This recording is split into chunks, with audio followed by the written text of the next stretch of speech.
आज 4 तारीख है। 4 तारीख को हम लोगों ने मस्जिदों के ऊपर के जो लाउडस्पीकर है वो बंद करने के लिए सरकार को विनती की थी। और 4 तारीख के बाद हम लोग अगर लाउडस्पीकर चलाए गए तो उसके सामने हम लोग हनुमान चालीसा इस महाराष्ट्र में, देश में लोग चलाएंगे, लाउडस्पीकर के ऊपर चलाएंगे, ये हम लोगों ने कहा था।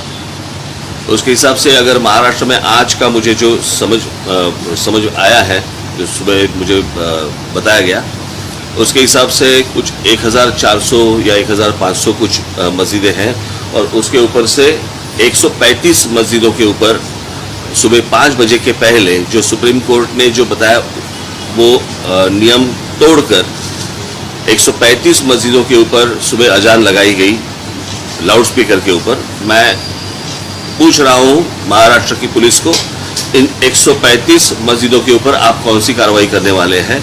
आप हमारे कार्यकर्ताओं को पकड़ रहे हैं और इनके ऊपर कौन सी कार्रवाई कर रहे हैं? आपको मैं बता दूं कि ये एक दिन का आंदोलन नहीं है, ये जारी रहेगा।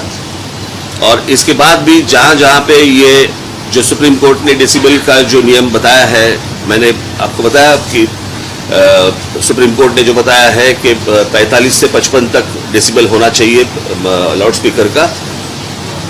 45 से 55 डेसिबल का लाउडस्पीकर होना चाहिए। इसका मतलब है हमारे घर में हम लोग जो मिक्सर लगाते हैं, ग्राइंडर मिक्सर जो लगाते हैं, उसका जो आवाज़ रहता है उतना आवाज़, अगर इसके आगे जाएंगे तो उनके ऊपर कार्रवाई होनी चाहिए। ये सुप्रीम कोर्ट ने कहा है। मैं देख रहा हूँ कि कार्रवाई हो रही है या नहीं हो रही है, होगी या नहीं होगी, या सिर्फ हमारे ऊपर होगी।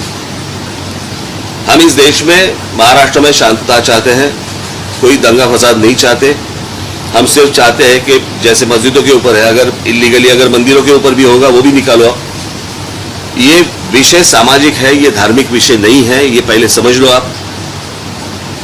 और उसके हिसाब से मुझे लगता है किसी भी सरकार को, इस देश में किसी भी राज्य सरकार को या वहाँ की पुलिस को इस तरह की एक्शन उनको लेनी चाहिए। अगर आप सुप्रीम कोर्ट का अगर आप कंटेम्प्ट ऑफ कोर्ट कर रहे हो तो सुप्रीम कोर्ट इसके आगे क्या करने वाली है ये भी मुझे देखना है। कि एक बार फैसला सुना देती है आप, और फैसला सुनाने के बाद अगर नीचे जो सरकारें हैं वो उसका इम्प्लीमेंटेशन अगर नहीं कर रहे हैं तो फिर फायदा क्या है सुप्रीम कोर्ट का? सुप्रीम कोर्ट का डिसीजन है, डिसीजन के बाद अगर सरकारें नहीं मानती तो क्या करेंगे आगे? और जब निवेदन की भाषा जब नहीं समझ में आती तब आंदोलन की भाषा शुरू हो जाती है। और इसके लिए आंदोलन है, ये एक दिन का आंदोलन नहीं है, ये चालू रहेगा जब तक ये आवाजें लाउडस्पीकर बंद नहीं होते, तब तक ये चालू रहेगा। ठीक है।